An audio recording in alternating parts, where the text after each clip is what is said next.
Sabi ni Congressman, itong hearing sa franchise ninyo, it has no connection with your press freedom. Walang sinisikil. In fact, you continue on your broadcast using the social media. Tama? Kung sinisikil po ang press freedom nila, di sana hindi na sila nakapagsalita. The franchise, mga kababayan, it is given to broadcast media because the airline is part of the nation's patrimony, property ng ating bansa, as it is a property ng ating bansa, national patrimony. Ang may karapatan, gobyerno. Worse, yung gobyerno na may karapatan sa property, yung mga taong gobyerno, including the president, walang tigil na sinisiraan nila. Tama ba yon? Because that's the truth, the mainstream media being used to collapse, destroy the moral fiber, how they influence the young people. That is why, mga kababayan, nung panahon ni dating Pangulong Marcos, closely monitored po siya. Pati nga nung panahon ni Marcos, mga kababayan, yung mga cartoon movies, it was regulated. And that is why Marcos was accused of paninikil sa freedom of expression, labeled as a dictator. Tama ba yon? Mali. Ang gusto lang, mga kababayan, ni Marcos noon, itong mga cartoon movies shown on television, mga kababayan, kailangang ma-reviewing mabuti because ang mass media napakalakas ng influence in shaping the minds of the people, especially of the young generation. Alam ba ninyo kung bakit naging rebellious yung mga tao? It started, mga kababayan, sa ganon. Ang hindi alam ng mga magulang, yung mga anak nila, binabago yung isipan through the programs na kanilang nakikita on television. Tapos, sinasabi ninyo, in the service of the Filipino people. Ngayon, with that, saan tayo poposisyon? Will you favor of the renewal of the franchise? Dapat mag-set na mga conditions po because they will be using a property of our country. Imagine, gagamitin mo sa hanap buhay mo, propiedad ng gobyerno, through franchise. Tapos, yung nagbigay ng gobyerno, hindi mo tinitigilan. Yung nagbigay sa iyo ng pagkakataon na yumaman, maging maganda ang buhay mo, sinisiraan mo araw-araw. Nagbabagang mga balita at pagtalakay sa mga isyu ng lipungan. Pulsa, opinyon, banat at paglalantad sa katotohanan. Pulsa, what you see is what you get. You decide. Hello po, mga kababayan. Welcome dito sa ating programa, Bullseye, News Unfiltered. What you see is what you get. You decide. So, mga kababayan, ngayong umaga, si Ging Reyes ng Abayas, binalatan ni Congressman Remulla kahapon sa hearing, mga kababayan, ng franchise. Tostado si Ging. Sinuplang todo. Ngayon, hindi na lang sila yung nagsasalita. So, nagkaroon ng pagkakataon yung kanilang mga inaalipusta na mga congressmen and senators. Sabi ni Congressman Remulla, ang tawag nga ninyo ng mga taong gobyerno, especially the congressmen. O ngayon, iingi sila ng pabor sa mga congressmen. Tingin ninyo anya sa mga taong gobyerno, lahat na lang masasamang tao. So anyway, pag-usapan po natin, mga kababayan, pero sa totoo lang, marami naman na congressmen talaga. In fairness po. Yan lang, pag generalize mo na, masama ang ganon. Labeling an organization na lahat masasama ang nandiyan, wala nang may mabuting loob, lahat na lang magnanakaw, that is unfair, mga kababayan. So, yun po, pag-usapan natin ngayong umaga, walang iya yung UP, na-commission na yata yung UP, mga kababayan, ng mga globalist, sa bagay, matagal na yan. Once you are an advocate of human rights, alam ba ninyo na lahat ng mga advocates ng human rights, that is the agenda of the United Nations. Kahit hindi mo alam, you become a participant and a conspirator of the global cabal. Possibly, itong mga profesor ng UP, to their mind, maganda yung kanilang ginagawa. Kaya lang yung alliance nila, mga kababayan, sinadya man nila o hindi, nakaalyado sila doon. Kung sa Amerika, mga kababayan, and in the world, we have the Johns Hopkins University. In this country, we have the UP experts. Sila ngayon ang siging palabas ng mga prediksyon para ng mga prophets, mga kababayan, yung mga so-called experts ng UP. And they are telling us that by August daw, aabot tayo ng 100,000 infection. Sige, panakot lang kayo. Ngayon, may report, mga kababayan, yung interview ngayon ng ABS-CBN, live, yung Modi, live from Singapore. Pinicturean ko, pinost ko nga eh. Mga economist dito. Modi's projection, Philippine economy could shrink by 4.5% in 2020 due to COVID-19 restrictions. Kita ninyo? Ang hindi ko malaman, mga kababayan, kung bakit hindi ipinagdidiinan ng ating mga economists, especially the economic managers ng ating Pangulo, to end the restrictions. Alam nila yung direksyon. They're so aware, mga kababayan, of the consequences. But despite of the consequences na alam nilang mangyayari sa ating bansa na dadapa po tayo, tuloy ang lockdown. Kita ninyo kung paano binulag ang ating mga officials. Ganon katindi ang trabaho ni Satanas, blinding people all throughout the world. Now, pag-usapan din natin yung final na petisyon sa Supreme Court. Tama yung ating sinabi kahapon. Tiningnan ko yung mga pagmumuka, kung sino yung mga groups na sinasabi nila na nag-file ng petition against the anti-terror law. Ayun, the same faces, mga kababayan, na kasuka-suka. I'm not referring sa physical appearance ng pagmumuka, kundi sinasabi kong kasuka-suka kasi kasuka-suka yung kanilang mga pag-uugali, kasuka-suka yung kanilang mga ginagawa. Plus na dilawan, yung isa doon, mga kababayan, yung DepEd Secretary ni Panot. Pag-usapan natin ngayong umaga, and may pinalabas kapo na fake news. Buti naman, yung palas, mga kababayan, sila mismo yung nakahalata.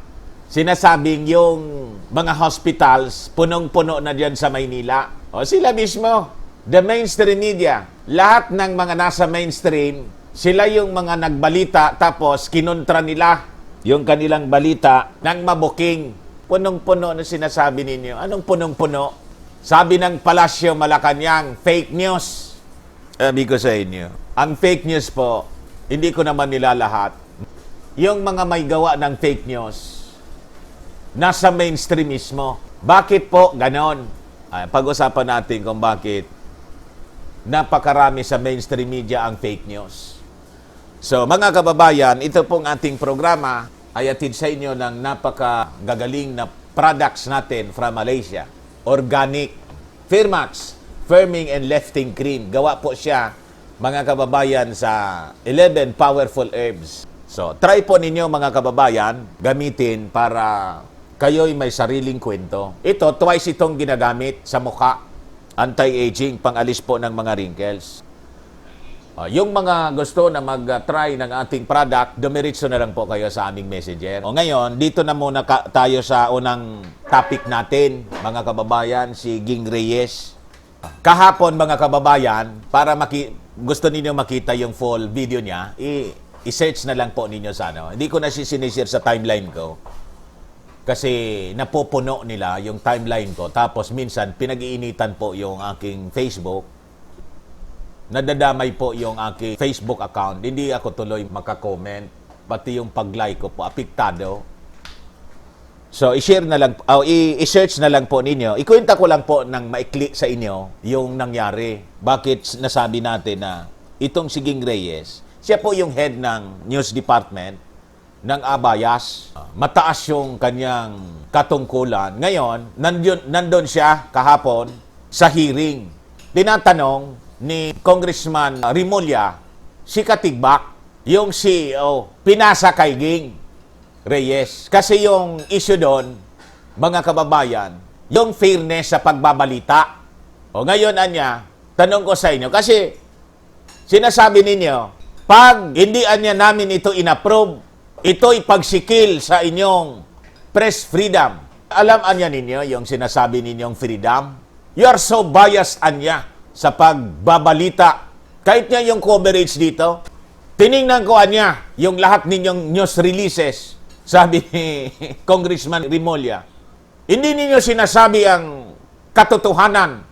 Sinasabi lang ninyo yung side ninyo. Pagdating kung bakit kontra kami, the reasons kung bakit kami kontra, hindi ninyo hina-highlight. Where is fairness in your news releases? Sabi po ni Congressman Remulla. Ayun, nagsalita si Ging Reyes. To my knowledge niya, nakikita ko naman niya, sinosupervise ko lahat yan eh. Fair naman daw sila. Nilalabas nila lahat. O Ging, lokohin ninyo ang lilang ninyo. Tingnan ninyo sa mga headlines ninyo. Lahat propaganda. Putting in bad light the Congress, especially those congressmen questioning the franchise given to you, to your company. Punong-puno ng propaganda. Pagpabor sa inyo, napakahaba ng kwento. Tingnan ninyo mismo ngayon. Pagpabor sa inyo. Pero yung mga puntos, citing the violations, you are putting doubt. Pag linagay ninyo yung kwento, laging may rebuttal kayo. Opinionated. Based sa inyong mga koro-koro. You see? Ganon yung style ninyo. Of course, hindi namin kayo biniblame. Hindi namin kayo biniblame. Kasi you're defending your livelihood. Normal yun eh. Kanya-kanya. You see? Ngayon, tostado kayo kay Tostado kayo kay Congressman Remulla. Kasi doon, sinupalpal kayo, inisa-isa mga kababayan ni Congressman Remulla. Sabi ni Congressman, gawain ninyo, binablockmail ninyo kami. Pag ito yung tanong ko sa inyo. Pag inapprove ba namin ito, ang ibig bang sabihin, hindi namin sinikil kasi approve ang inyong press freedom? At pag hindi namin inapprove, sinikil namin ang iyong press freedom? Hindi haros makasagot mga kababayan si Ging Reyes. Hindi naman niya ganon ang ibig naming sabihin. You see? Yan kasi kayo. Sabi ni Congressman, itong hearing sa franchise ninyo, it has no connection with your press freedom. Walang sinisikil. In fact, you continue on your broadcast using another platform, the social media. Tama? Tama po, mga kababayan.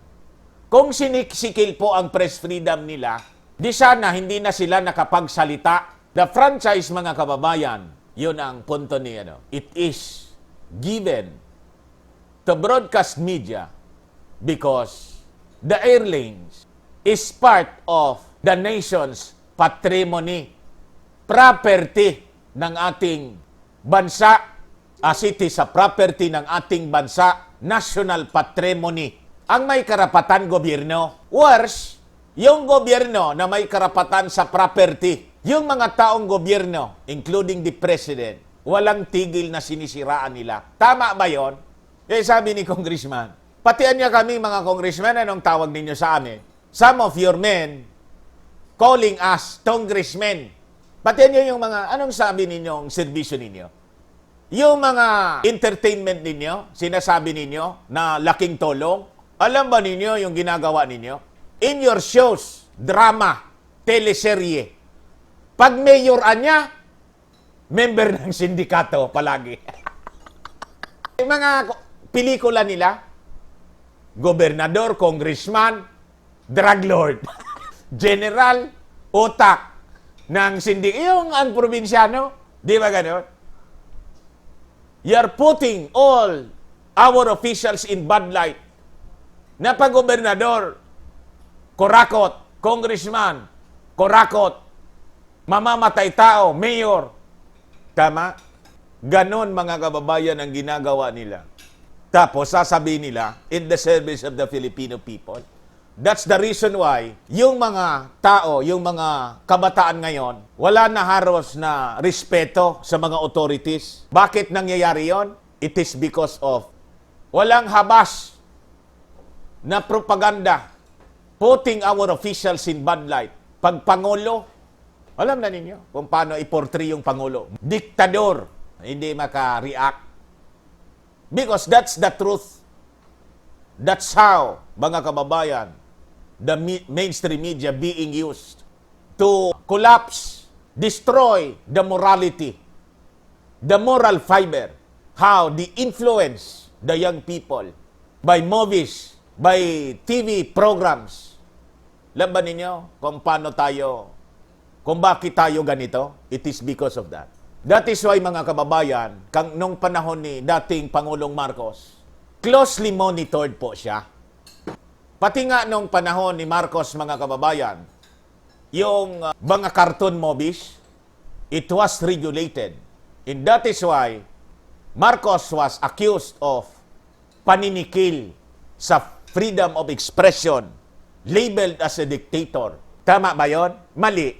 Ang gusto lang, mga kababayan, ni Marcos noon, itong mga cartoon movies shown on television, mga kababayan, kailangang ma-reviewing mabuti because ang mass media, napakalakas ng influence in shaping the minds of the people, especially of the young generation. Alam ba ninyo kung bakit naging rebellious yung mga tao? It started, mga kababayan, sa ganon. Ang hindi alam ng mga magulang, yung mga anak nila, binabago yung isipan through the programs na kanilang nakikita on television. Niwala kayo ganon? Ganon po. Sa totoo lang, pag nakita ninyo po yung isang documentary, nakalimutan ko lang yung pangalan ng documentary yon. How they use television, movies, the Hollywood movies, paano baguhin yung mindset ng mga tao para mag-conform doon sa agenda ng mga globalist. You will be shocked kung paano tayo subliminal, pinoprogram. How we are being programmed by the globalist cabal. You see? Using the mainstream media, television, radio, movies. It is a subliminal programming. You see? Ayun ang punto, mga kababayan ni Congressman Remulla. Parang may kim-kim si Congressman. Di ba? Mga kababayan, ayos na yon. Itong topic natin tungkol dito kay Ging Reyes. Pero naawa man ako sa sa itsura ni Ging. Sabi ko, kawawa naman. Hindi masagot. Corner na corner. Binalatan tostado. Kawawa man. Napahiya. Masyado. Kaya lang, pag sumagi sa isip mo kung ano ang pinagagawa nila, mawawala yung awa mo. Sasabihin mo, buti nga, nagmalabis kasi kayo eh. Sumobra kayo eh. Ngayon, mga kababayan, dito tayo sa anti-terror bill. Kasi nakita ko si Brother Armand yata yon. Wag na ninyo kaming paglulukuhin. Groups Challenge Anti-Terrorism Law. Kala ko kung sino mga grupo. Ito yung advice ko sa inyo. Para maging credible naman po, kayong mga dilawan, tumabi-tabi na kayo. Sayang lang ng laway ninyo. Wala na po, zero po ang credibility ninyo, mga dilaw. Kahit anong gawin ninyo, basang-basa na po yung papel ninyo. Sabi ko nga sa inyo, bawat buka ng inyong bibig, pinagdududahan kahit totoo na siguro ang sinasabi ninyo. Ganon katindi ang virus. Dilawan virus na bumabalot sa inyong katawan na kahit totoo na yung sinasabi, ayaw pa rin ang taong maniwala. Nakakadodaan niya yan. Pag bumuka ang mga bunganga ng mga taong yan, walang sasabing magandaan niya yan. So you question the anti-terrorism law. Sinasabi ninyo groups. Kasi pag sinabi sa balita na Armand Luistro, alam na, disipulo ni Panot. Tingnan ninyo mga. Yung isa, mga kababayan, paano kaya natin ito ipakita? Yung isa, kaibigan ko ito, kaibigan ko rin siya. Kasi, kumandidato ito dito sa amin, board member, talo. Pero, brilliant siyang abogado. Hindi ko na maintindihan kung bakit hindi ito manalo. Magaling siya. Si Attorney Howie Calleja, yung palaging nakikita ninyo sa taga rito siya sa Albay. Palaging nagiging guest, consultant on question of laws. Laging bisita sa diyan sa Abayas. 4 petitions challenging the constitutionality of the new Anti-Terrorism Act of 2020 were filed before the Supreme Court on Monday in what is seen as the beginning of a legal offensive launched by the opponents of the controversial new law.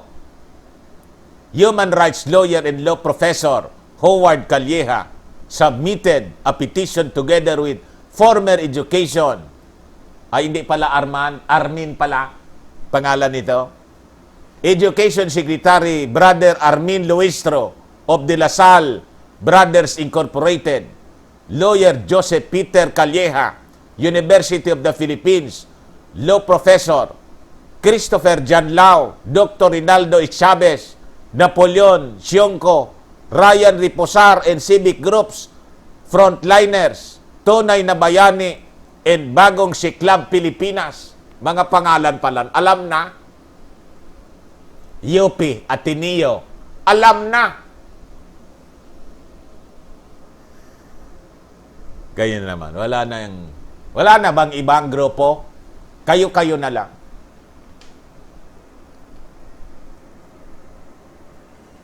Kaya hindi maniwala sa inyo yung mga tao. Alam na niya kung sino nag-finance niyan. The petitioners want the Supreme Court to issue a temporary restraining order in a writ of preliminary injunction to stop the implementation of the law. The most contentious provision is the arrest of the suspected terrorist. Gusto ninyo, yung mga terrorist, nandyan lang sa paligid. Lalo kayong nasisira. Lalong nagdududa na kayong mga dilaw,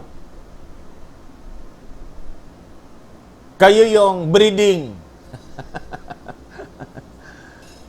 Hindi lang alay, kundi breeding. Ang breeding ng mga terrorist nagmumula sa inyong hanay.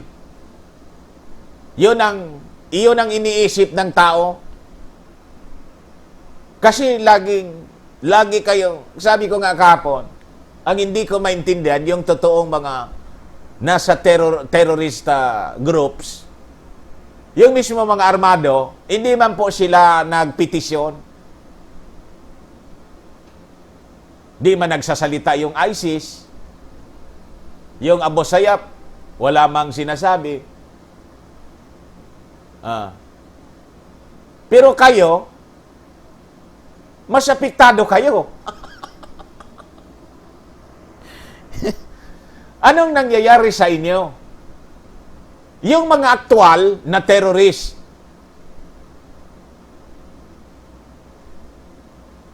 hindi man kumikibo, tuloy pa rin sa kanilang terrorism.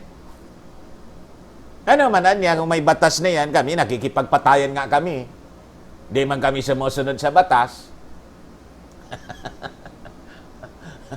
At kami niya, kahit na mamatay kami, okay lang sa amin, alam namin mamamatay kami.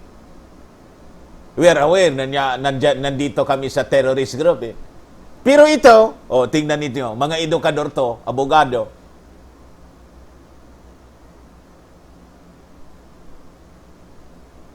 Ano nangyayari sa inyo? Bakit kayo ang mas apektado, Brother Armin? Hindi ako magtaka kaya kasi abogado siya.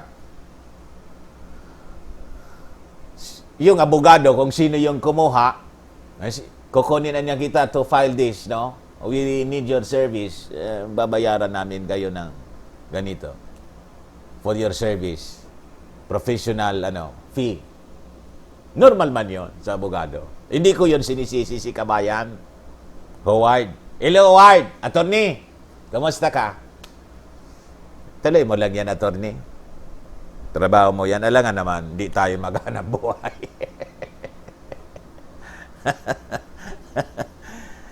Mga kababayan, sinasabi ko sa inyo. Gusto nilang ipatigil ang implementasyon. Hindi pa na-implement, pinapatigil na nila. The most contentious provision, iyon dang warrant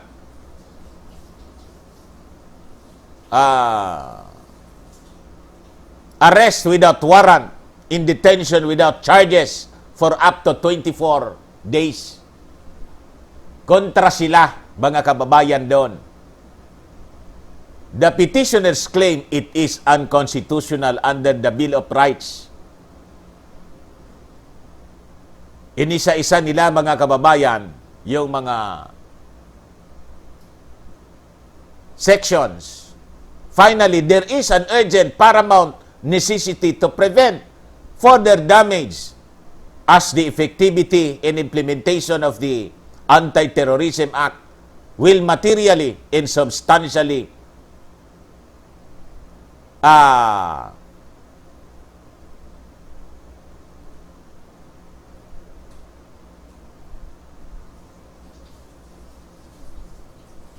tawag dito,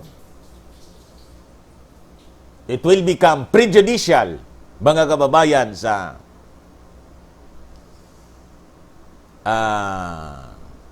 basic constitutional rights and may result to the permanent contraction of civil and political rights, sabi po ng mga petitioners.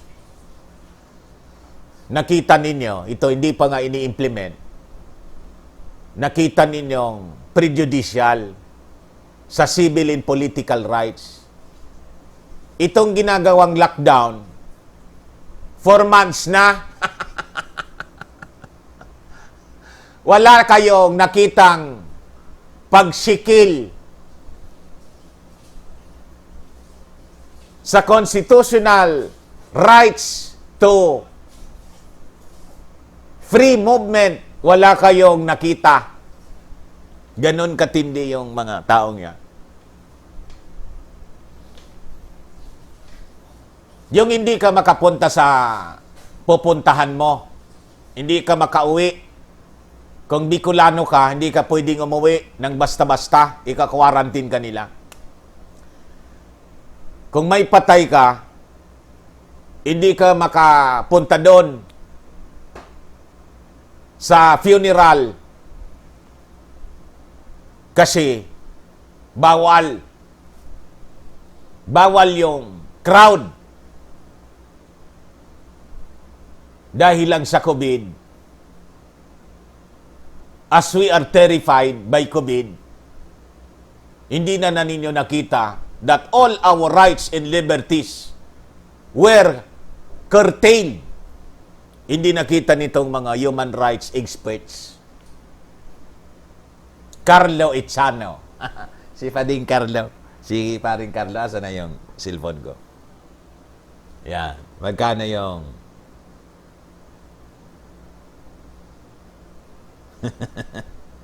Padala din ang super chat. $1.99 Paring Dan, TY, for encouraging the wifey to vlog. Tularan mo si si Madam Eileen. Tingnan mo si Madam Eileen. Dumami yung followers niya. Dumami.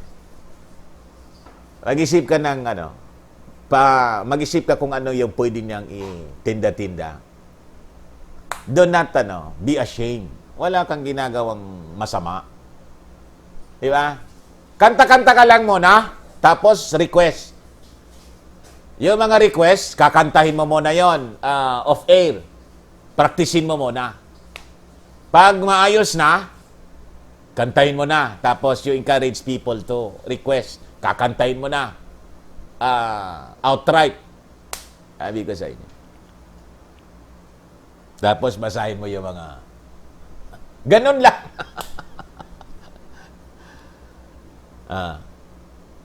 Makikita mo yan. So, yun po mga kababayan, sabi natin, confirm. These people are all Dilawan. Wala mang ibang grupo na walang ginawa, walang maisip dito po sa ating bansa kumontra itong mga Dilawan na to. Anyway, sige lang, para masaya. Alam po ninyo, sa isang movie, pag wala namang kontrabida, hindi maganda yung takbo ng istorya. Kaya maganda rin na nandyan sila. Okay pa, that is part of democracy, mga kababayan. Democracy at work. At least yung democracy, mga kababayan, ay nangyayari pa. In the coming days and months, there will be no democracy. Yon ang totoong patay na ang demokrasya. With the takeover of the globalist cabal of the whole world, wala doon, mga kababayan, na galing sa mga mamamayan. Walang galing sa atin. Lahat ng desisyon po sila. They will do it kahit ayaw natin. They will do it kahit mamatay tayo. Lahat. Ayun. Ngayon, mga kababayan, dito tayo sa last topic natin kasi sabi nila, punong-puno yung ospital. Ito.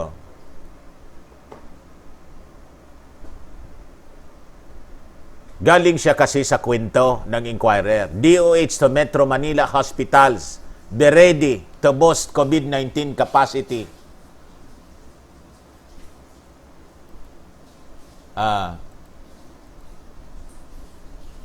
If needed. Bakit nila inilabas, mga kababayan, ang ganitong balita? DOH orders Metro Manila hospitals prepare for beds for COVID-19 patients. Yan ang mga balita. Ngayon, sabi ko sa inyo, itong balitang ito, fake news pala. Ang nagsabi si presidential spokesperson Harry Roque. Buti naman, nakikitaan natin ng pagbabago yung statement ng Palas. Kinukontra na nila yung DOH. Parang we are winning. Di ba? Sana man po, mga kababayan, dinggin ng ating Panginoon ang ating panalangin that the President magising.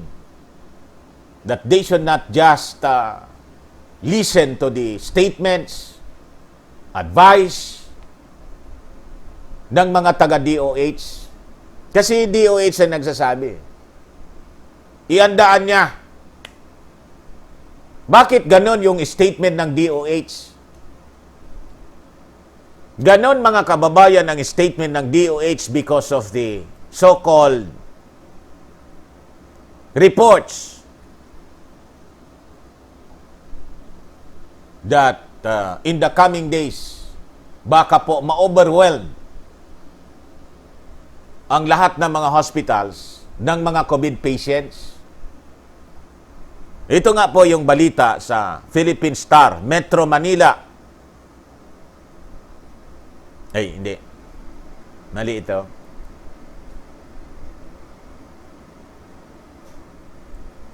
Hindi Philippine Star, Philippine Daily Inquirer. 11 Metro Manila hospitals report 100% utilization of COVID-19 beds. 100% puno na. Buti naman kinontra, mga kababayan, ni Harry Roque. Sabi po ni Harry Roque, it is fake news. Malacanang on Monday, belied reports that there are no more available hospital beds to provide for COVID-19 patients in Metro Manila. During an online briefing, presidential spokesperson Harry Roque dismissed these reports as fake news. Kita ninyo? O sino yung fake news? Yun, mainstream. In the said critical care utilization of Metro Manila is at 63%. Ang critical care utilization po ng Metro Manila, at ito po ay kasama na yung mga hospital beds, yung ICU beds, yung mechanical ventilator at yung mga isolation beds ay nasa 60%. Or ito po ay moderate risk pa lang po, sabi ni Roque. Nililinaw po namin na yung mga kumakalat na fake news na ubos na daw ang mga hospital beds ng ating mga hospital, hindi po yon totoo. Kita na ninyo? Hindi man pala totoo. Buti naman po, Attorney Harry Roque. Ngayon po, as you realize na yung mga lumalabas po na kwento, especially yung, kinukot dito, DOH eh. Baka po, Attorney Roque, pwedeng lubos-lubosin na po ninyo. I suggest na kung hindi po ninyo personal magawa, baka baka pwede po may tao kayo na trusted po ninyo talaga na pwedeng tingnan nila. Gumawa kayo ng separate team. Ipa-check kung itong sinasabi po ninyong 63% ay talagang totoo na 63% pa lang. Kasi yung pinapalabas ng DOH as reported by the mainstream media na sinabi ninyong fake, 100% na daw. Ngayon, hindi lang po yung mga patients. If I may suggest to you, na dapat ninyong i-check, as I was saying, I should say, many times dito sa ating live streaming, paki-check din po ninyo yung mga patay. Kasi po, yung number of deaths,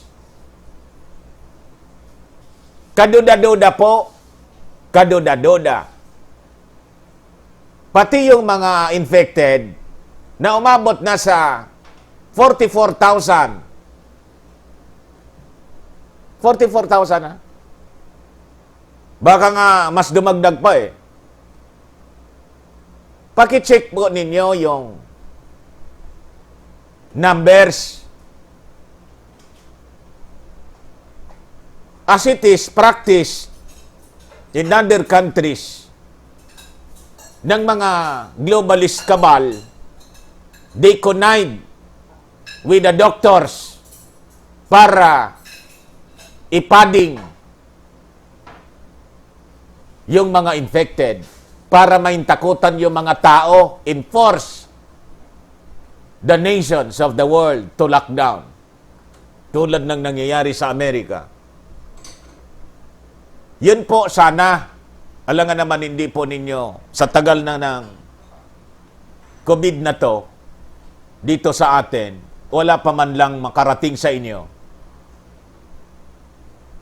na kahit konting impormasyon man lang na it's happening, pati itong pagka-overwhelm ng buti naman, sinabi ninyong hindi totoo. Alam po ba ninyo, attorney, na in America and in Europe, ganun yung mga balita, ganyan, the same pattern ng mga balita. Eh talagang may takutan ka.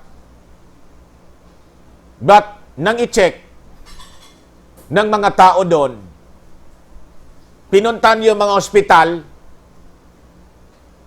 wala man na nagsisiksikan, attorney Harry Roque.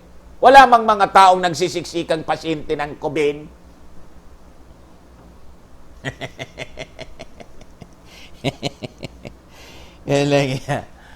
Yung mga tents na ginawa para kahit nga dito.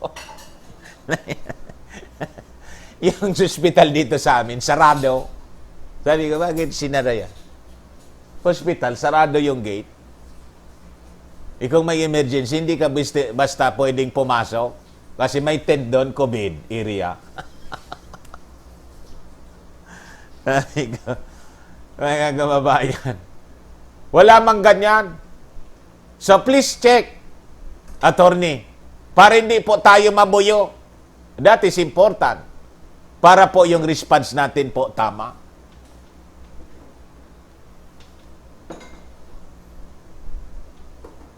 Bakit ko ito sinasabi? Kasi, mga kababayan, may plano na naman sila to justify the continuing lockdown. Basahin ko po sa inyo ang plano nila. O ito, nag-forecast na naman po yung mga so-called experts, mga scientists. This is the report from Abayas. Basahin ko po sa inyo. Release ngayon lang po. Coronavirus disease cases may top 100,000. 100,000 na daw. Dati yung projection niya, 60,000. Ngayon, 100,000. Lumala. Sabi ko sa inyo, tama po na 18 months ito. 18 months siya. Hindi na po ako nagtaka kung ang mga reports na ganito, pinapalabas nila. Sabi ko sa inyo, ulitin ko na lang. The intention of this kind of news reports is to justify the continuing, the rolling lockdowns to last for 18 months as planned by the globalist cabal for the release of vaccines. We will be tortured, mga kababayan, mentally tortured. We will be terrified to death by COVID. Pag hindi tayo natakot hanggang nanginginig, magpapalabas sila ng ibang katatakutan natin. And they are now releasing news about bubonic plague. Talagang may takutan ka sa bubonic kasi yung, basahin ninyo yung bubonic plague, the Black Death. Ibig sabihin, yung Black Death, mga kababayan, ay nagbabalik. You see? Unti-unti kasi yung tao nagigising. So, hindi na natatakot sa COVID. Na-open na yung minds nila eh. O nga niya, tama. Yung mga nagsasabing, hindi man dapat katakutan ito. Hindi lang anya si Mr. Maribillas, yung Cebu Governor, ganun din. Yung mga doctors, ganun din ang sinasabi.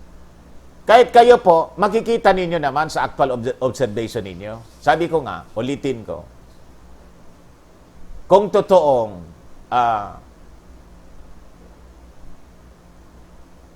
deadly ito pong COVID, di sana, hindi po 1,200 or 1,300 na yata ngayon, yung patay. Kung ang infected po, 44,000, dapat 1/3 of that man lang ang patay. Or, dapat lahat yon patay. Once you are infected, patay ka dapat. Yun ang deadly. 44,000 ang na-infect. Ang patay, 1,200.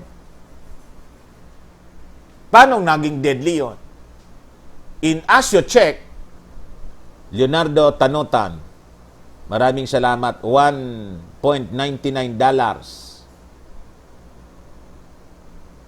Dati nang may mga sakit yung mga namatay, matatanda. Doon sa Amerika nga po, ang mga nangamatay doon, hindi lang po, tawag dito, mga matatanda. Talagang matatanda na talaga. Pag kasi dumating ka sa edad na 60, hindi lang 60, mga 90 years old. Nasa mga care homes. Worse, may nakita po akong video exposed by one vlogger kung bakit nangamatay yung mga matatanda na nandun sa care homes. Yung care homes pala, doon inilagay yung mga Sabi, infected by COVID, isinama. Kita ninyo. Pinost ko po sa vlog ko. Tingnan ninyo po. Hindi na doon sa kuwan ko. Baka naman po i-kuwan tayo. I-restrict. O, kita ninyo. Sabi rito, cases of the coronavirus disease, COVID-19 in the Philippines may surpass the 100,000 mark by the end of August.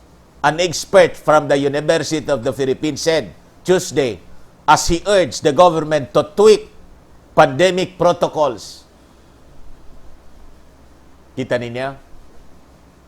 Ang UP, mga kababayan ngayon, siya yung ang counterpart ng Johns Hopkins University, ang tagabilang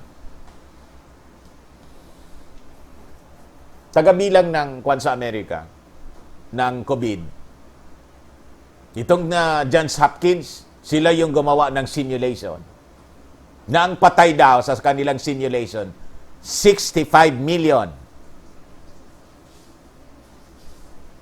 The Health Department on Tuesday confirmed a record high jump in fresh cases or those whose results were released in the last 3 days, which brought the total tally of 46,333. Hindi pala 46,333. Ito po, Attorney Roque, ang gusto kong ipacheck ninyo. Kung pwede kayong bumuo ng team. Pacheck ninyo kung totoo itong mga tali-tali nila. Ito bang reported cases na mga infected na to, totoong mga COVID?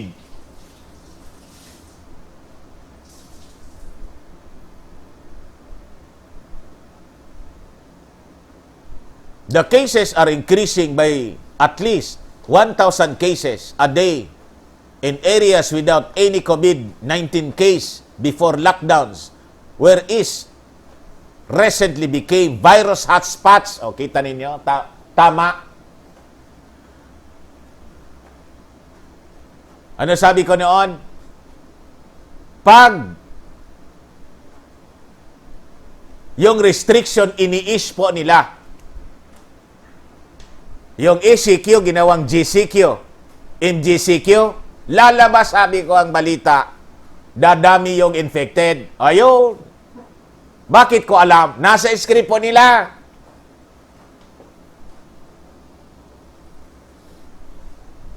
Ito nga yung ginagawa nila. So with this report na ganon, anong ibig sabihin nun? Ang ibig lang sabihin nila, we have to continue with the lockdowns that will kill the economy. Kanina, sinasabi ng Moody's sa interview ni Cathy Yang ng ABS-CBN. Ano sabi doon, mga kababayan? Babagsak yung economy.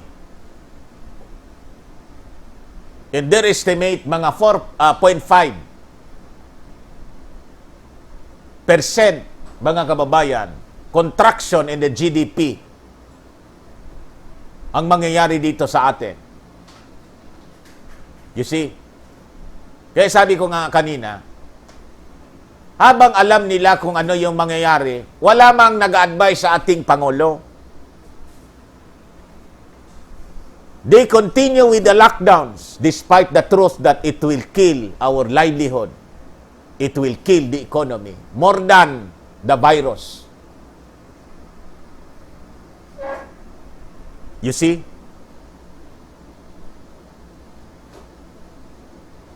So sabi rito, as the lockdowns were eased, recently became virus hotspots, said mathematics professor Dr. Guido David as a member of the UP Octa Research Group. Naging active na po itong grupong ito. Di ba last week lumabas sila first telling us of their projection of about 60,000 Now, dumagdag yung numero, 100,000 na. Dumagdag siguro yung pondo galing sa mga globalist cabal. Nasarapan. Sinipagan po yung estimate. Lalong lumaki.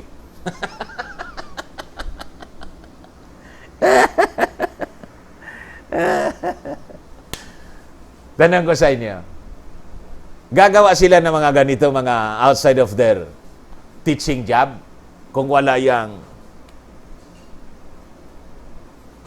ano mang interest nila dyan, gagawa sila ng mga research studies without funding? You will burden yourself. Ayan, tanong ko. Hindi ko sila inaakusa na naghanap buhay lang sila. Hindi ko sila inaakusa. Ang sinasabi ko lang po, mga kababayan, will you, spend time, your precious time, to make such a research and publish it for nothing? Tell that to the Marines. Di ba? Galingan ninyo, gawin na ninyong 200,000 projection. O 1 million na. By December, 1 million. Sabihin na ninyo, para maintakutan na yung mga tao. 1 million infected. Kalahati niyan, pwedeng mamatay. Anyway, projection lang naman ninyo. Pwedeng mangyari, pwedeng hindi. Para dumami yung hulog. Lalong matuwa yung mga globalist cabal. Ayusan niya. Ginalingan ninyo. Talaga niya hindi na makatulog yung mga Filipino. Diretso ang lockdown. So nakita ko, yung trend niya, mas mataas pa. Hihigit pa sa 100,000 kung hindi natin baguhin yung ating sistema, ating pag-handle ng pandemya. Ayun. Ang ibig sabihin, mas makabubutian niya kung galingan natin yung lockdown. Authorities should tighten border controls. Okay, hindi ka po yan nabasa pa. Tama. Border controls, lockdown nga ang tinutumbok nila. Ramp up coronavirus screening. Ayun, mass testing po. That is why, mga kababayan, sinasabi ko po sa inyo, I am against the mass testing kasi yon talaga ang direksyon nila.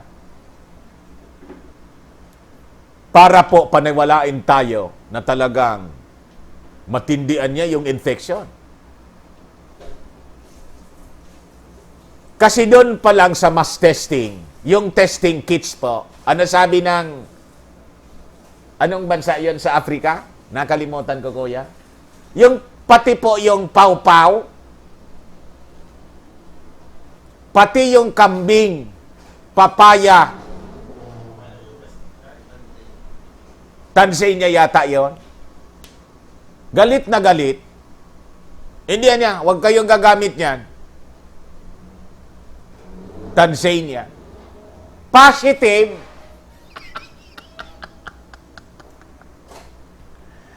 Kaya galit na galit. Binasa ko nang sabihin ko, no to mass testing. Bakit po ako no? Ang mass testing po is a trap. Pag nag-mass testing, you will become false positive. Imagine, nag-positive ka doon, ang mangyayari noon, alam po ninyo ang mangyayari noon? It is not only that the lockdown will be justified. The effect, psychological effect to those people, nang akala niya positive siya, pero false positive pala. Ilan na yung nag-suicide po, mga kababayan? Hindi na makatulog, di mapakali. Ano so hadit? Alalang-alala sa kanyang sarili. Alalang-alala sa kanyang pamilya. mapapraning ka talaga. As I was telling you, mga kababayan, do not fall to this trap. It is an agenda of the WHO, the globalist cabal, to justify the continuing lockdown. Other than, mga kababayan, it is part of their business. As you buy from them the test kits. Ganon po katindi ito. You see? So, these people from the UP, they're actually recommending for that. Kung ano ang script ng John Hopkins Event 201, yon ang script na ini-implement nila dito sa atin. Bakit nila ginagawa ito? Kasing paniwalang-paniwala po tayo. Paniwalang-paniwala. But in other countries, in America, hindi nila magawa. In Japan, hindi nila magawa. In South Korea, hindi nila magawa. In Malaysia, hindi nila magawa. Bakit? Hindi naniniwala sa kanila.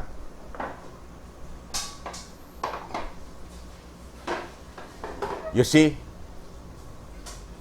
Authorities should tighten. Kita ninyo ang recommendation nila? Border controls, ramp up coronavirus screening and bring those who test positive for the virus to isolation facilities instead of going on home quarantine, sabi po ni Guido. Yun ang ginagawa dito ngayon.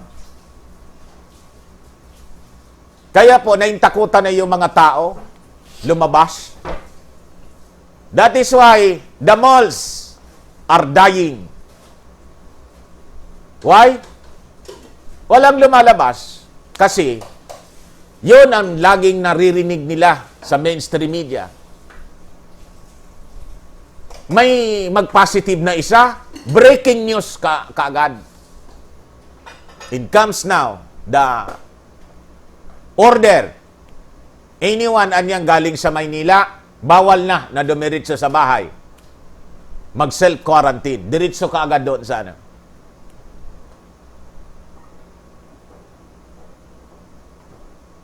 We are being manipulated, mga kababayan. Worse.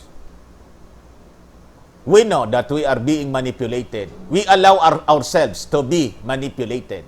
Kaya ito po nangyayari sa atin ngayon.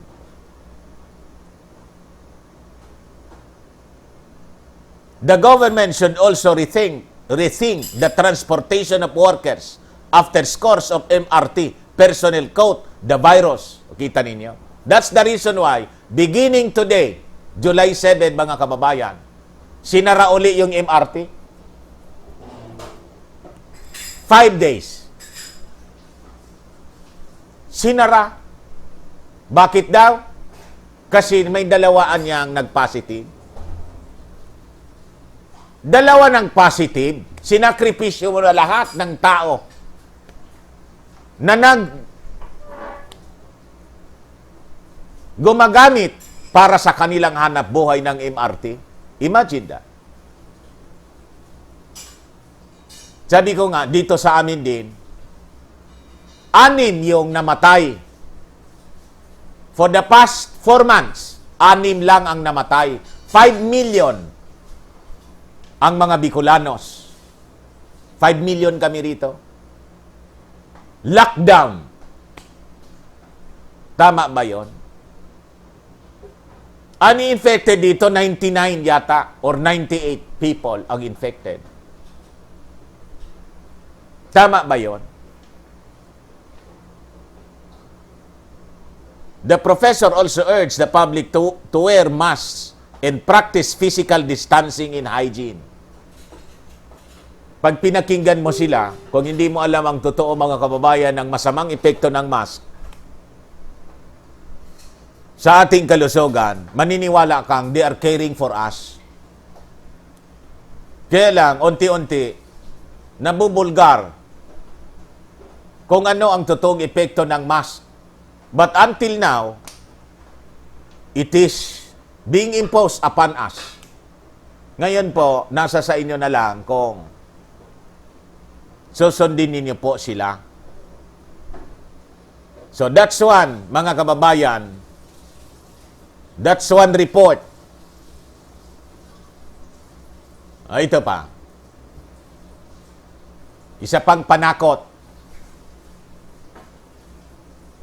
Report from London.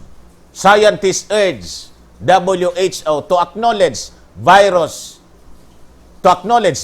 can spread in air. Ito yung sinasabi ko kanina.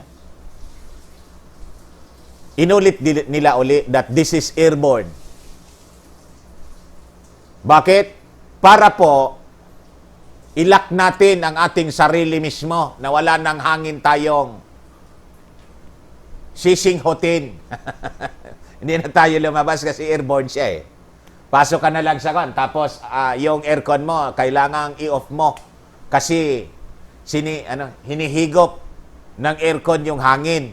So possibly yung aircon po ninyo, siya yung mag-spread ng virus na masisinghot po ninyo. Yun ang ibig sabihin nito.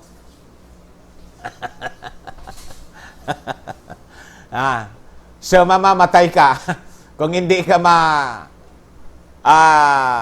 mamatay sa virus, mga kababayan, sa heat stroke, siguradong doon ka mamamatay. More than 200 scientists have called for the World Health Organization and others to acknowledge that the coronavirus can spread in the air, a change that could alter some of the current measures being taken to stop the pandemic. In the letter published this week in the journal Clinical Infectious Diseases, two scientists from Australia and the US wrote that studies have shown beyond any reasonable doubt that viruses are related during exhalation. Release, exhalation, talking and coughing in micro droplets is small enough to remain aloft in the air. That means people in certain indoor conditions could be at greater risk of being infected than was previously thought.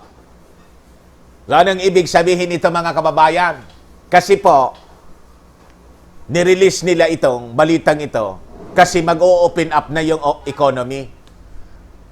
Na-monitor nila yung mga bansa na pagod na sa lockdown. Tulad ng ating bansa, yung ating Pangulo, iniisip na niya, hindi niya tayo tatagal. May balita nga, sana yun, Mami? Na gusto nang ibuksan yung ating economy. Because of that, lumabas itong balitang ito. Pag binuksan mo ang economy, bukas yung mga malls na ngayon. Pero limited number of people yung allowed. Gusto nila isara. Ano ang basis? Yung mga scientists niya, pinag-aralan, 200 na yan yung mga scientists, nagsabi it is airborne. Kaya pag nag-usap-usap kayo at napahatsing, yung risk mo, pag nasa mall ka, na magka-COVID, napakataas. So they want us to stay home, at home, mga kababayan, for the rest of the remaining months of this year. Up to 18 months. Yun ang ibig sabihin po nitong kwento. Payag kayo? Sara na yung mall. Uli.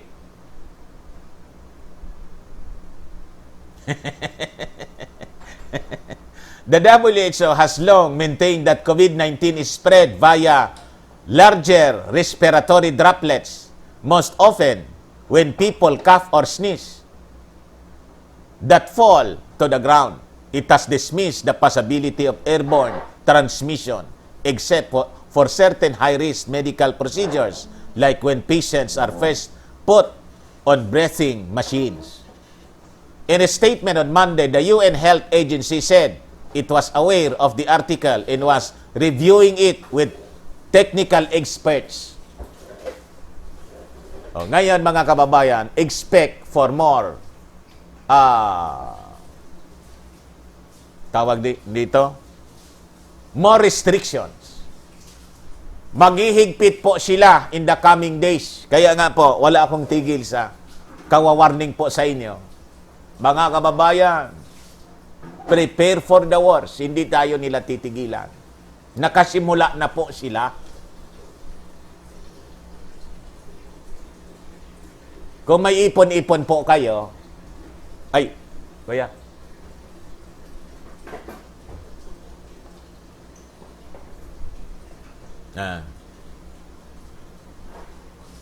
Kung may konting ipon po kayo, pasiguruhin na ninyo muna yung basic ninyo. Basic. Pasiguruhin na po ninyo.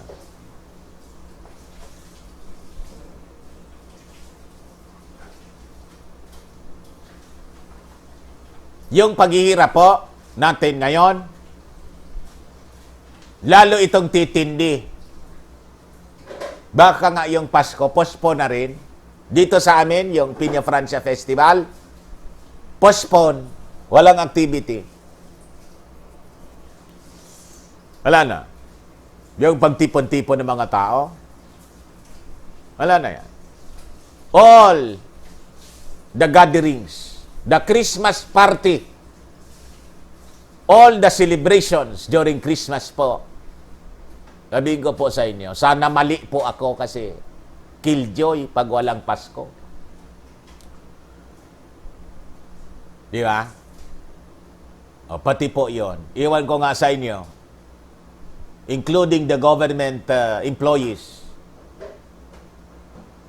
Iwan ko kung magka-bonus pa kayo. Christmas bonus. As it is mandatory. Di ba? Christmas bonus, 13-month pay. Iwan ko lang, mga kababayan, I just hope hindi pa apektado ang Christmas bonus po ninyo. Pero yung mga nasa pribado, sigurado, wala na yon.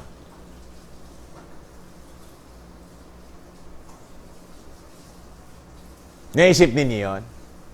Na by December, baka wala na kayong 13-month pay, Christmas bonus.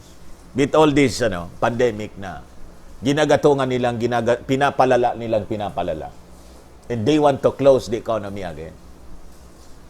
As we are thinking to open the economy, they're releasing news like this so that more restrictions would be imposed and close the economy again.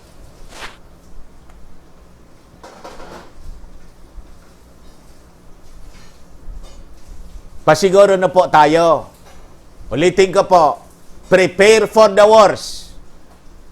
Because po, sabi sa Word of God, hindi lang pandemic.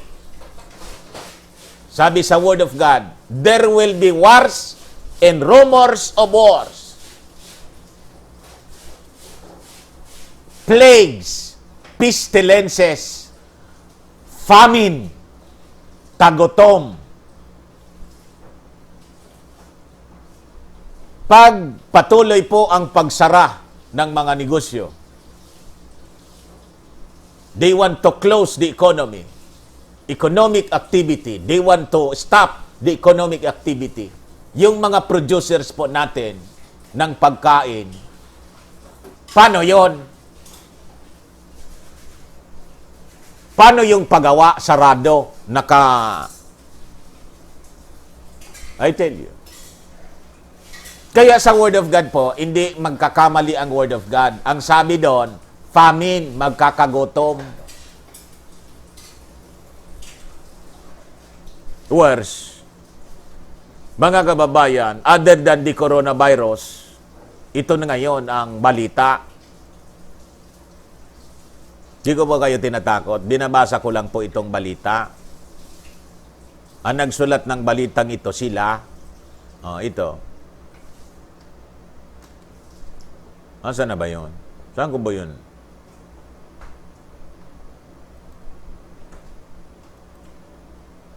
Ito. Al Jazeera. city in China's Inner Mongolia. O kita ninyo. China na naman. Warns of suspected bubonic plague. Health officials issue alert forbidding hunting, eating of animals that could carry disease caused by deadly bacteria. Ngayon pa lang, authorities in the city in the Chinese region of Inner Mongolia have issued a warning after a hospital reported a case of suspected bubonic plague, one of the deadliest diseases in history. Yung bubonic plague po, ito yung tinawag na Black Death. The Health Committee of the City of Bayan Nor issued a 3rd level alert on Sunday, the second lowest in a 4-level system. The alert forbids the hunting and eating of animals that could carry plague and asked the public to report any suspected cases of plague, a fever with no clear causes, and to report any sick of dead marmots. Sunday warning follows 4 reported cases of plague in people from Inner Mongolia last November, including 2 of pneumonic plague, a more dangerous variant of the disease.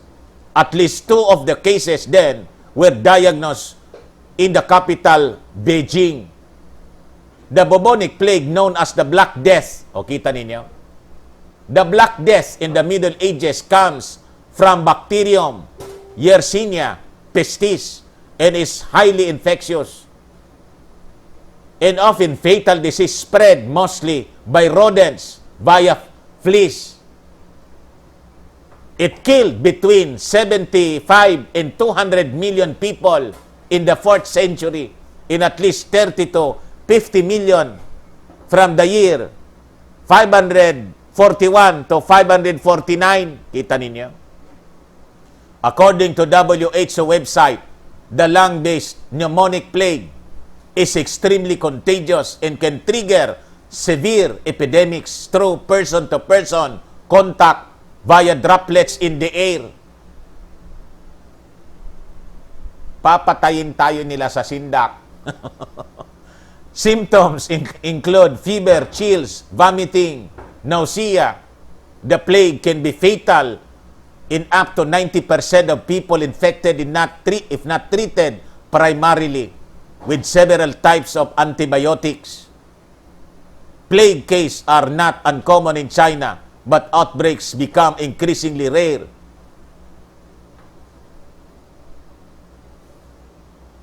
Sabi ko po, itong quarantine na to, US coronavirus death toll passes 130,000.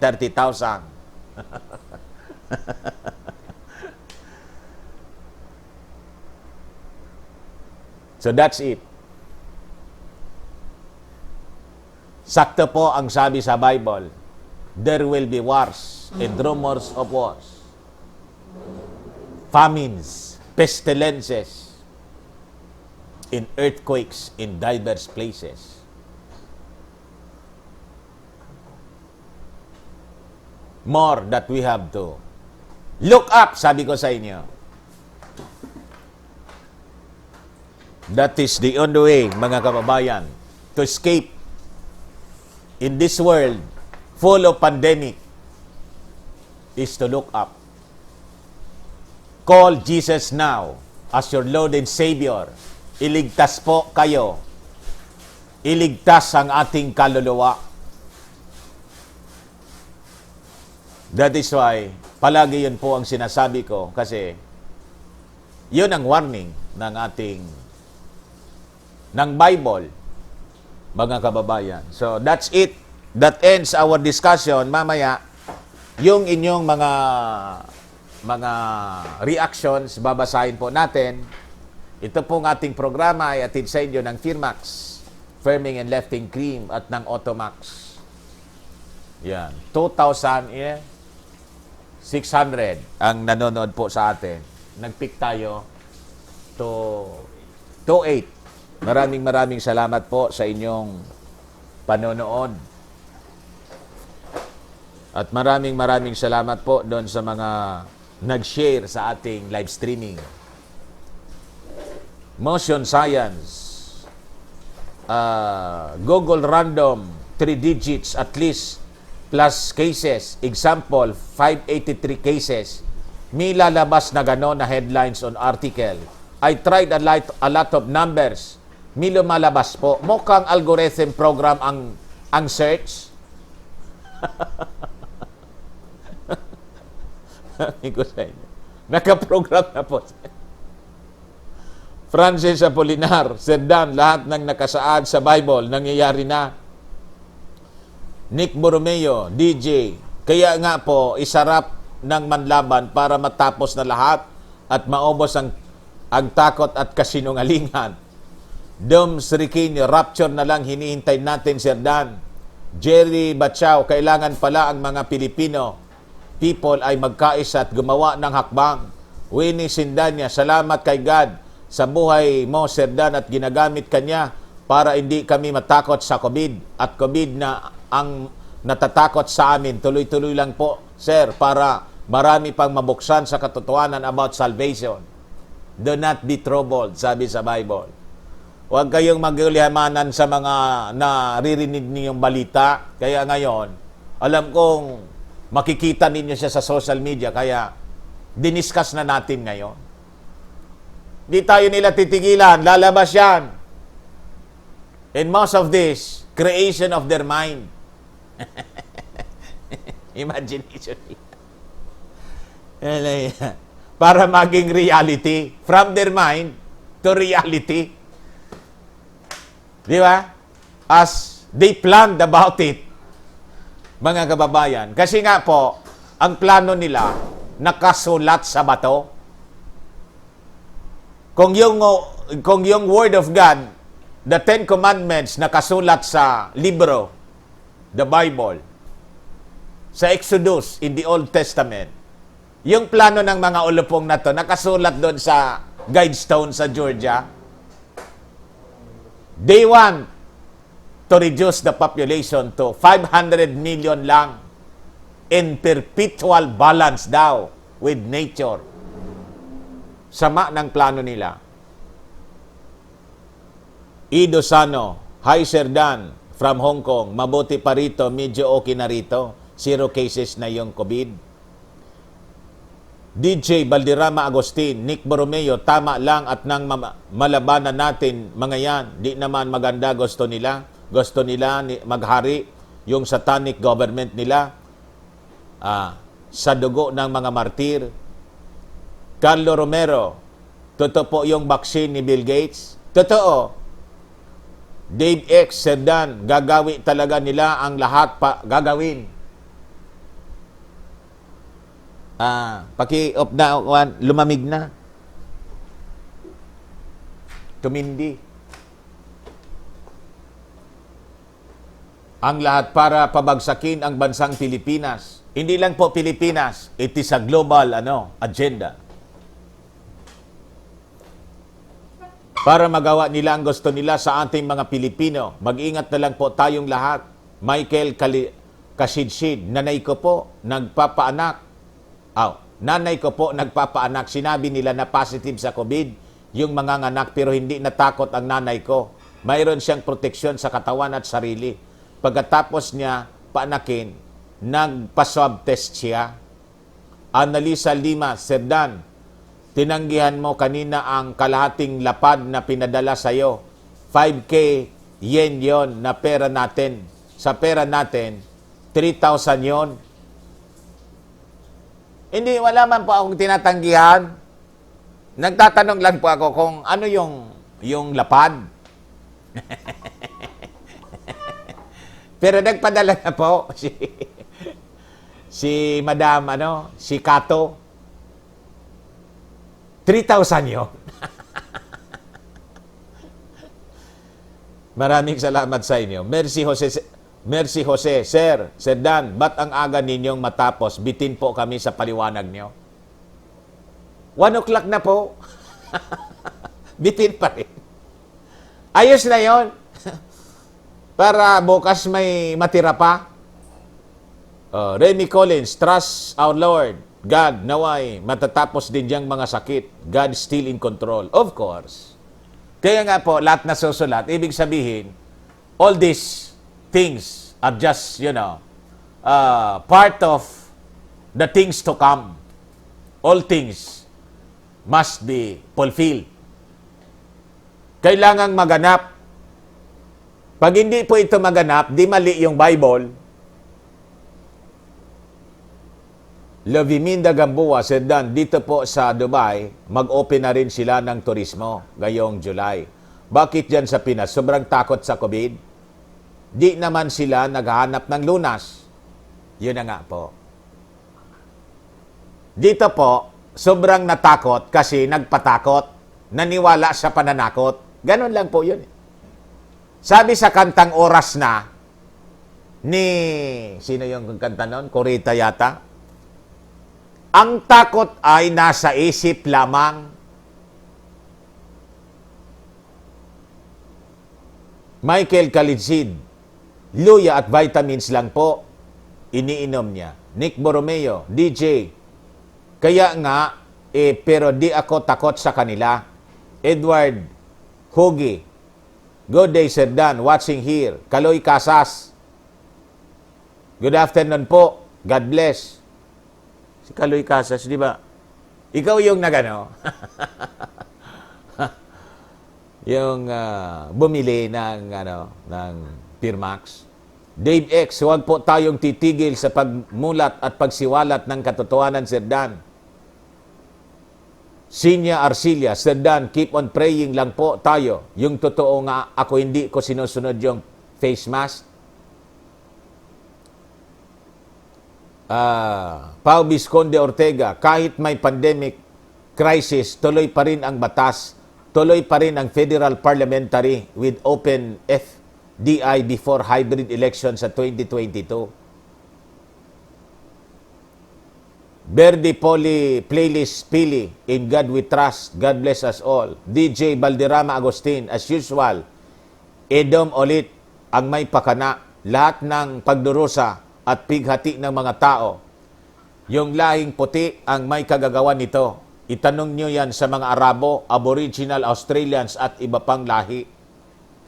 Genesis D. Colin, Sir Dan, lahat ng sinabi mo ay totoo at nagkakatotoo. Salamat po sa advance warning. Maraming salamat din sa inyong panonood. Ron Tungaw, Carlo Tara, huntingin na natin yan. Isa naman na natin sinik. 3 na tayo. Barry Hoxon, 500 million matitira. Sila ang may mga antichrist. Bella Obing, nasakop na naman tayo ng hindi nahahalata. Carlo Lasala Donato, Nick, may makasalubong lang talaga ko dito na taga WHO. Talagang titirahin kong yan. Di bali nang makulong ako.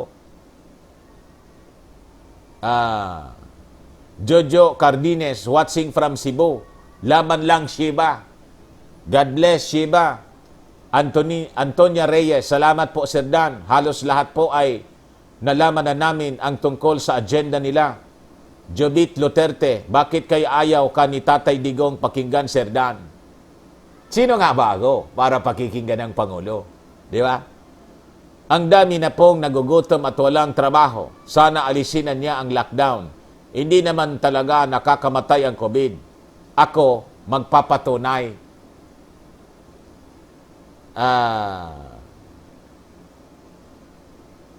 Eddie Oreville, Sir Dan, kami ng pamilya ko infected kami sa virus pero naka-recover kami dahil sa 2 times a day. Negative na po kami sa COVID.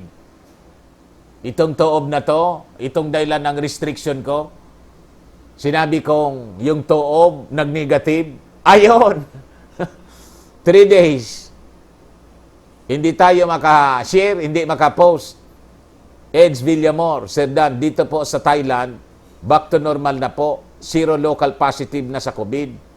For 40 days na po. God bless po sa inyo. More Lisondra, Sir Dan, kasama po ba si Elon Musk sa globalist or kalaban niya ang mga globalist? Kasama yan.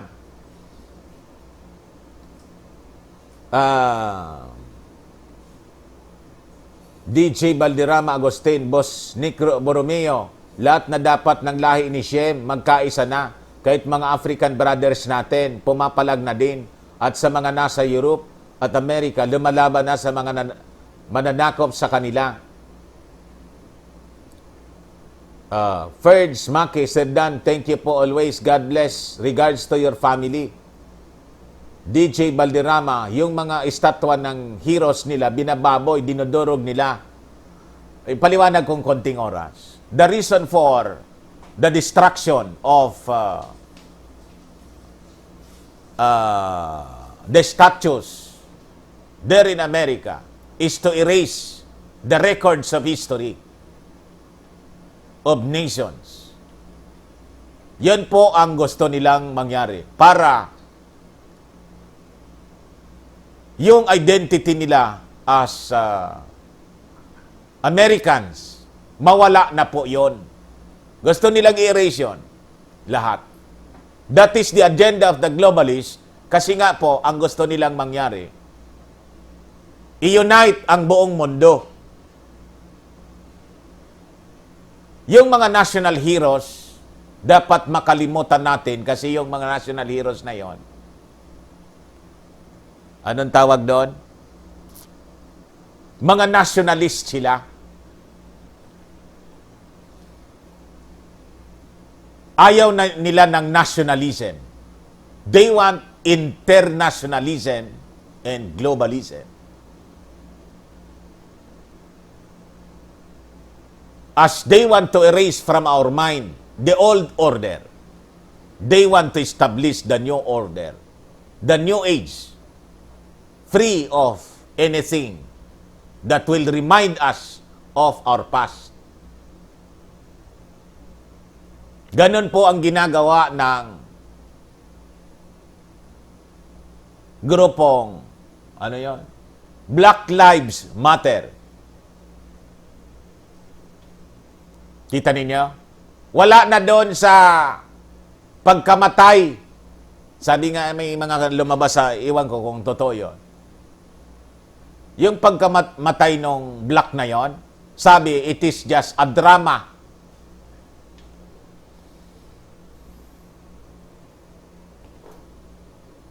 Drama lang daw yun.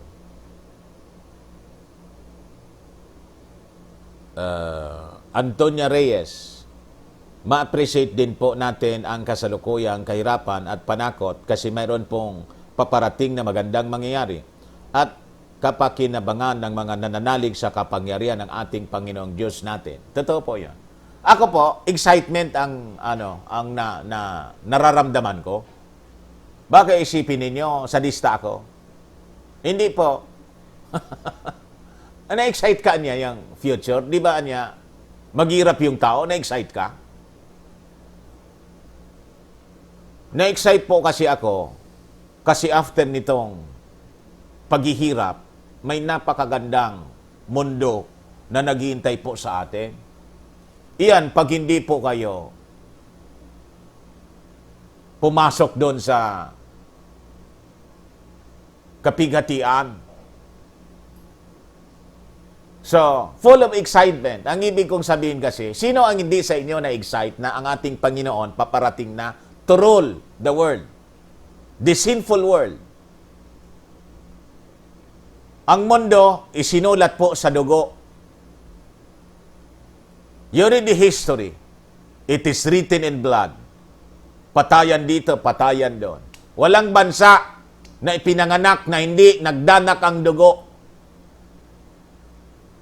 Nakuha yung independence tulad ng ating bansa. Ilang gira yung dinaanan natin bago naging Pilipinas tayo.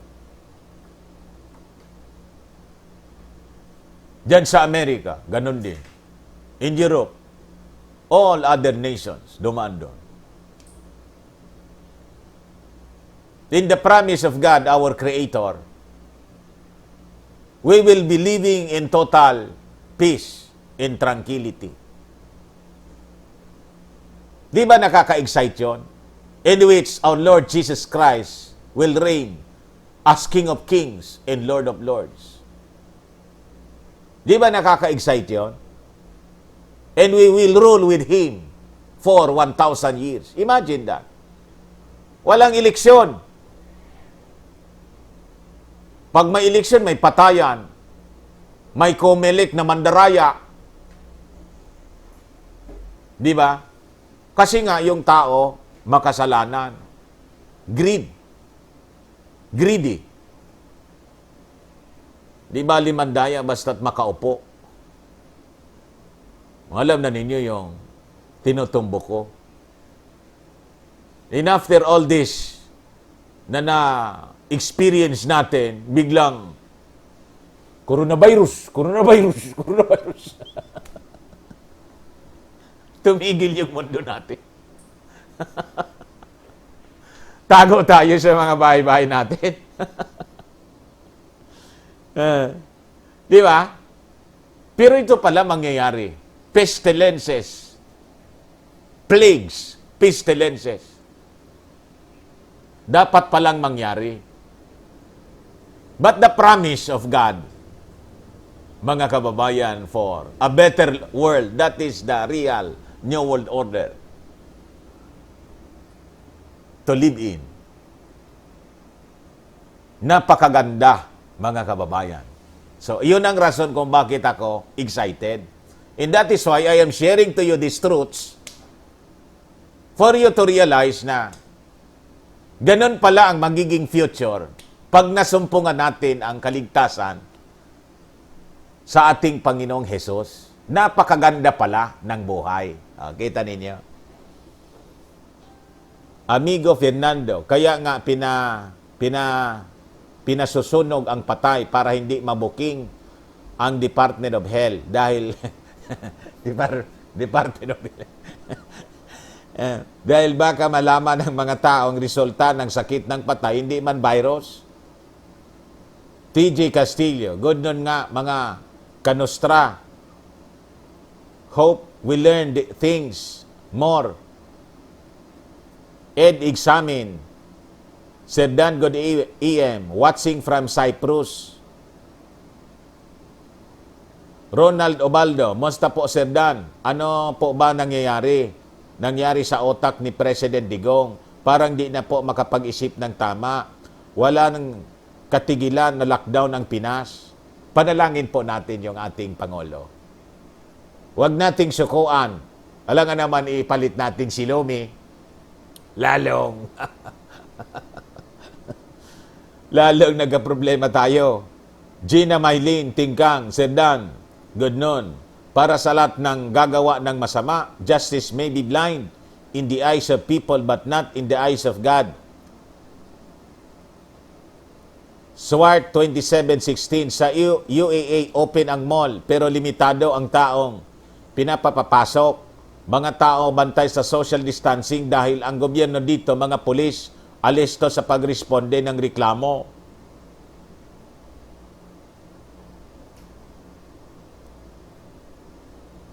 Annalisa Limas, bubonic plague, bobo lang ang maniniwala doon.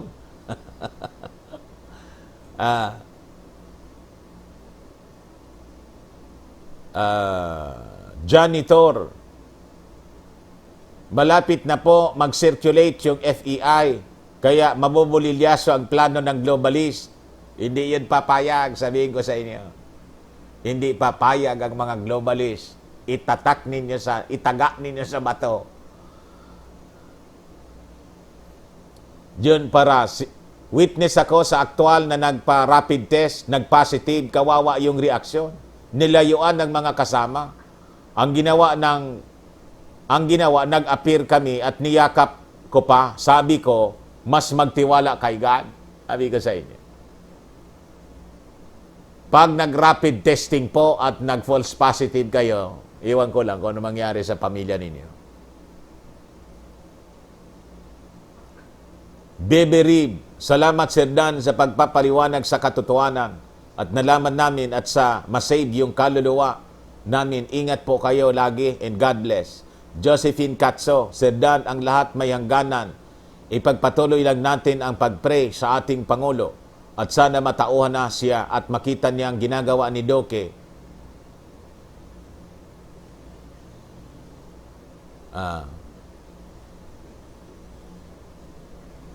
Carlo Lasala Donato, peke yung black na namatay, aktor yon, pati yung mga pulis, funded ni George Soros, yung Kuya Dante.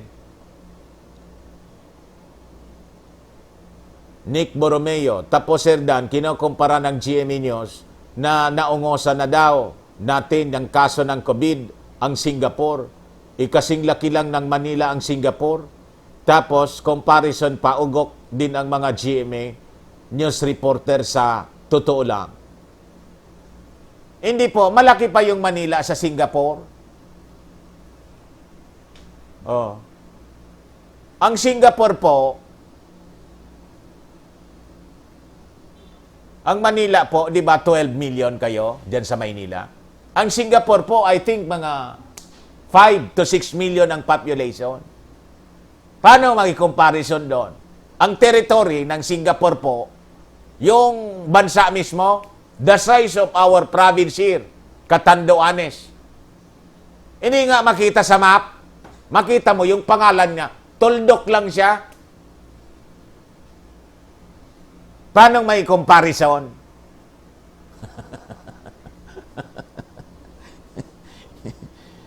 Yan ang mga taong ito. Mag-research nga kayo. Pero mas mayaman sila sa atin. Magagaling kasi sila, disiplinado. Dito, daming marumbado kasi dito sa atin. Bibirib, kung hindi ka po namin napanood, hindi po namin alam ang katotohanan. At salamat po sa inyo. Binigyan ni Lord Jesus Christ ng chance, makilala ka at na-discuss ninyo po ang God of Salvation. NJ04, this is realization for us. Every birth is bloody. Tapos may papanganak na bagong pag-asa. Matatapos na sila. Malapit na. Ernie Marcelo, sana Sir Dan, dapat na magkaisa ng mga Filipino. Protesta na po tayo.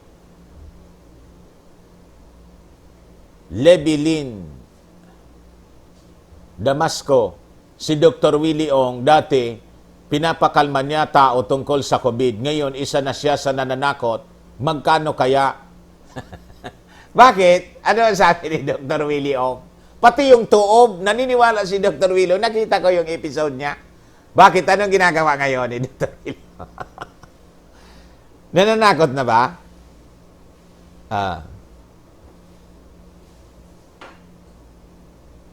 Michael Barquez, I'm a solid DDS from the start, 2016, but now I realize that PRRD will lead us to the fulfillment of the Bible prophecy, the mark of the beast, based on his statement, and the one world government.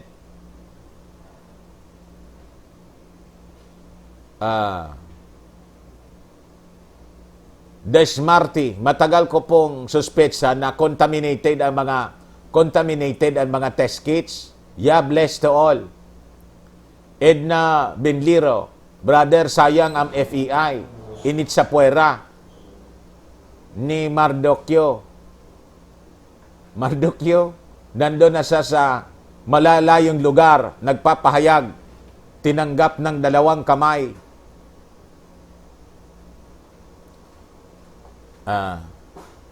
Joey Villarreal, Sir Dan, makatotohanan talaga mga sinasabi ninyo. Totoo talaga mga sinasabi ninyo. Naniniwala po kami dito sa Laguna. God bless. Rolls Royce, parang hindi na ata matauhan si PRRD.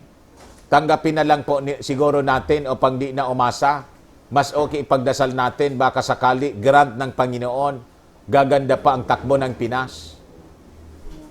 Antonia Reyes, para po sa akin, ang Gospel of Kingdom ay magandang balita, ay isang huling pagtakas, Exodus. Tulad ng lupang tipan sa pangunguna ni Moses, magbantay at magpuyat po tayo. Manuel Milo, bilang ng patay, bilangin nila ang business na bumagsak sa daming walang trabaho. This is worldwide. Government facing massive problems. Sabi ni TJ Castillo, prepare always for the worst.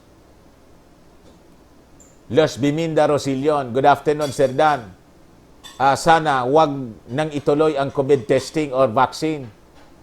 Kung marami lang naman, mapipinsala at baka marami pang mga matay. Ellen Tanggol, hello Sir Dan, mabuhay po kayo. Mabutit, nakahabol po ako. Ayos na po siguro mga kababayan, 1:26 na in the afternoon, 2,200 pa yung nanonood sa atin. Thank you so much for... Nakita si Kuya galing na. Thank you so much for your patience sa inyong panonood sa ating live. This is your host, Dante Maravilla sa Bullseye News Unfiltered. What you see is what you get. You decide. Bye-bye po mga kababayan.